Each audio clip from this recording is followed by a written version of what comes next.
Bismillahirrahmanirrahim. Assalamualaikum Ustaz Nazarudin Yahya. Waalaikumsalam warahmatullahi wabarakatuh.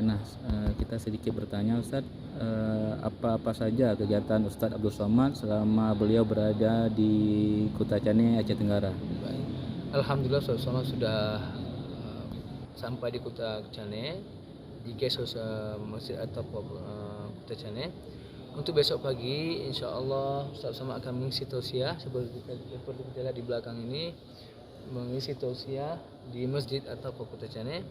Selanjutnya Ustaz Somad akan mengadakan sedikit dialog dengan forum dakwah perbatasan yang akan kita adakan di daerah Darul Amin di dekat perbatasan juga, dan beliau akan mengisi khatib Jumat untuk Masjid Sabil Salam di perbatasan juga, dan selanjutnya beliau akan hadir ke beberapa daerah dan mengunjungi beberapa daerah dan bersilaturahmi dengan kawan-kawan dari alumni Timur Tengah dan alumni Darul Arafah dan teman-teman lainnya insya Allah. Mohon dukungannya, semoga semua lancar dan berkah buat Kutacane. Dan Assalamualaikum warahmatullahi wabarakatuh. Waalaikumsalam warahmatullahi wabarakatuh.